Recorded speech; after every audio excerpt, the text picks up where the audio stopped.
Junior college, IIT, JEE, NEET academy, seat guarantee program. ఎవరో తలుపులు కొడుతున్నారు. ఒకవేళ దొంగలు కాదు కదా? రైట్, వెళ్ళాకరనుకో.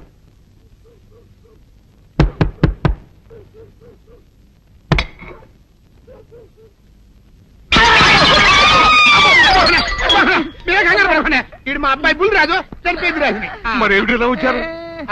ఏం లేదండి, పూర్వం చక్రవర్తులు దొంగలు పట్టుకోవడానికి మారు వేసాల్లో తిరిగేవారు కదా, అట్టాగే ఈ ఊరు పేషెంట్ని కదా దొంగలు కాపలా గాయడానికి మారు వేసాల్లో తిరుగుతామని వస్తున్నాం. మీ ఇంటి నుంచి కేకలని పడ్డాయి. ఏంటా అని తలుపు కొట్టాం. ఇంకా నయం బుర్ర పగిలింది కాదు. అవును, ఏంటి అరుపులు? మీరే చెప్పండి ప్రెసిడెంట్ గారు. మొన్నేమో పిల్లాడి సైకిల్ గాలి తీసేశాడు, ఈ వేళేమో వాడి నోటు పుస్తకాలన్నీ చింపేశాడు. ఏమయ్యా ఏంటిదే? ఇంత వయసు వచ్చినా కానీ సంటి పెట్టలాగను వదిలేకపోతే కింద వస్తుంది డాడీ. బుద్ధి బుద్ధి అనాలి. తెలేరా బుద్ధి. ఇదిగో ఈ నోటు చించేసినందుకు గాను మళ్ళీ ఆ నోటు తిరగరాయాలని నేను నీకు సెట్ చేసేసానయ్యా. కరెక్ట్. అదెలా కుదురుతున్నాయ్యా? నాకు చదవడం తప్ప రాయడం రాదే. ఇది క్లిష్టమైన సమస్య డాడీ. ఏమీ కిలసడమైన పరిస్థితి కాదు. ఆయన చించిన ఎన్ని అంటిస్తాడు, నువ్వు వాటిని చూసి మళ్ళీ నోటు తిరగరాయి. నోటు రాయడం నేర్చుకున్నట్టు ఉంటది, ప్రజాసేవ చేసినట్టు ఉంటది. ఇదేం బాగోలేదు డాడీ. తప్పు ఒకరు చేస్తే శిక్ష ఒకరిగా. అందుకే నేను అనేది ఇంకొక నాన్నకు పుట్టినా బాగుండేదనే. రే తప్పు కొద్దు ఇలా సంబంధ వార్త వస్తుంది. బాబు గారు ఏంటి చెల్లెలి పెళ్లి శుభలేక? అవునండి, ఆగమేఘాల మీద అచ్చొత్తిచ్చానండి లగ్న పత్రికలు. తమరు దగ్గరుండి జరిపించాలి పెళ్లి. శుభం, తప్పకుండా జరిపిస్తా. ఇది అన్నట్టు పెళ్లి పనులకి ఎవరైనా మనుషులు తక్కువైతే చెప్పు, నా కొడుకు బుల్లిరాజు గారిని పంపిస్తా. చింతకాయం కాదు, మా ఇంటి నిండా బోల్డ్ మంది పనోళ్ళు పాలేర్లు. అసలే మాది ఇప్పుడు తొరల వంశం. వస్తానండి, అవతల బోల్డ్ మందికి వంచాలి లగ్న పత్రికలు. సెంతకాయలు అమ్ముకునేదానికి సిరిమాలత్యం పడితే సెంతకాయని చూసి సి వంకర టెంకరగా ఉంది, ఇదేం కాయా అని అడిగిందంట. అట్టుంది దీని కథ. డాడీ ఏంట్రా ఇది విషయం, ఇది కిరసనాయలు, ఇది తాడు. అర్జెంట్ గా చచ్చిపోవాలంటే ఈ మూడిట్లో ఏది బెటర్ చెప్పు డాడీ. ఈ ఇసం తాగి ఈ కిరసనాయలు మీద వేసుకుని ఈ తాడు ఊరేసుకుని అగ్గిపుల్ల లపక్కన వెలిగించుకున్నారనుకో, టపక్కన ఎగిరిపోతారా. అవును, ఎంతకీ ఈ ఏర్పాట్లన్నీ ఎవరి సాగు కోసమో? నేనే ఆత్మహత్య చేసుకున్నాను అనుకుంటున్నాను. నా బావి పేసినంట, నువ్వు బతికొండంగానే నీ ముఖం పగలు చూస్తే రేత్రి కల్లోకి వస్తుంది. అట్టానికి నువ్వు సచ్చి దెయ్యమయ్యావనుకో, దెయ్యాలు కూడా బెదిరి సస్తాయి. నువ్వు సచ్చకరా చచ్చుతా. సచ్చకరా. నేను చచ్చుతా. అయినా అంత అర్జెంట్ గా సత్తాల్సిన కారణం నీకేంట్రా ఇప్పుడు? ఎందుక నేను పిల్లని లవ్ చేశా. ఆ పిల్లను నేను పెళ్లి చేసుకుంటానంటే నువ్వు నో అంటావు. నేను నీ మాట వినను అంటే ఆ ఆస్తి కవర్ ఎవరికైనా ఇచ్చేస్తాను అంటావు. నువ్వు ఇచ్చేసే ఆస్తి కవర్ కంటే నేను ఇచ్చేసిన మనసే నాకు ముఖ్యం. అందుకే నేను చచ్చుతా. అదే విషయం. ఓరు నా బొగ్గుకొండ, నువ్వు ప్రెసిడెంట్ అవడం నాకు కావాలి గాని పేడెత్తుకునే అమ్మాయిని తీసుకొచ్చి నానా నేను దీన్ని ప్రేమించాను అని చెప్పు, నేను చేయకపోతాను. అవును, ఎంతకే ఎవరమ్మాయి? ఒకటే అట్లా సిగ్గుపడబాకరా, చాలా సండాలంగా ఉంది. ఎవరో చెప్పు.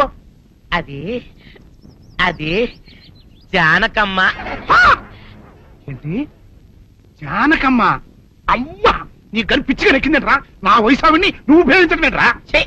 జానకమ్మ కాదు డాడీ, ఆవిడ మనవరాలు సౌందర్యను ఆవిడ మనవరాలా?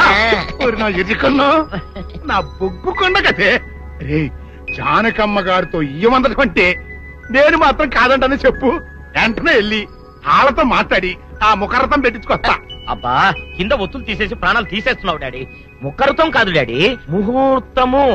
ముహూర్తము అదేలా ముఖరథము, అదే పెట్టించుకొస్తా.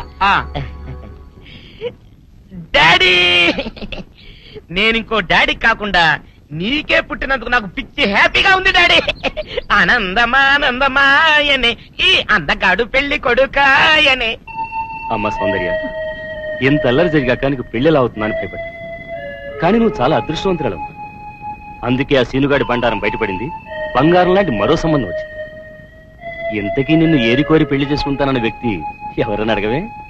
అడగాల్సిన అవసరం లేదు నాన్న, మీరెవరిని పెళ్లి చేసుకోమన్నా చేసుకుంటాను.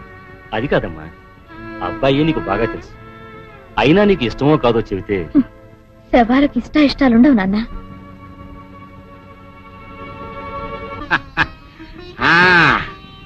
తాతబ్బాయి గారు, ఈ శుభ సమయంలో మీకు విషయం చెప్పాలండి. మా బుల్లిరాజు గారు పుట్టినప్పుడు నా గురించి డాడీ ఆ. చెప్పు చెప్పు చెప్పు మా బుల్లిరాజు గారు పుట్టినప్పుడు మా ఆవిడికి పురుడు పోసిన మంత్రసాని ఈయన్ని చూసి పుట్టింది పంది పిల్లేమో అనుకుని "డా!" అని అరిచి ముడిచిపోయిందండి. డాడీ ఇప్పుడు ఎవరినెందుకు ఆ ఊరుకోవా, మన జీవితాల్లో గొప్ప ఈ చిత్రాలు జరిగినప్పుడు 10 మందికి చెప్పుకోవాలా. ఆ, ఇప్పుడు మంత్రసాని మూర్చిపోయింది కదండి. ఇకపోతే మా ఆవిడ ఎట్టండి సేపుల్లే నా కొడుకుని కన్నానని బెంగపడి పురిటి స్థానం అవ్వకముందే చచ్చిపోయిందండి. డాడీ నేను నీ కడుపున పుట్టపట్ట కదా నాకు ఈ ఫేస్ వచ్చింది. నేను ఇంకొక నాన్నకు పుట్టిన అందంగా నన్ను పుట్టుండేవాడిని. ఇక చూడు, కాకి పిల్ల కాకి ముద్దురా, నీ మొహం ఎప్పుడు నాకు ముద్దొత్తనే ఉంటుందిరా కన్నా. ఇకపోతే మా ఆవిడ చచ్చిపోయింది కదండి. ఈయన్ని ఎత్తుకోవడానికి వచ్చిన పని పిల్లలండి ఈయన చూసి దడుచుకుని పరుగో పారిపోయేవారండి. అసలు ఈడికి ఈ జన్మలో పెళ్ళవుద్దా అని నేను ఈ ఆడవని రోజు లేదనుకోండి. అట్లాంటిది మా బుల్లిరాజు గారికి మీ అమ్మాయితో పెళ్లి కుదరటం నిజంగా మా అదృష్టం కదండి. ఎంత మాట, మీలాంటి వారితో వీయమంతరం మా అదృష్టం. చాలా వరకండి అంత మాట్లాడతారు.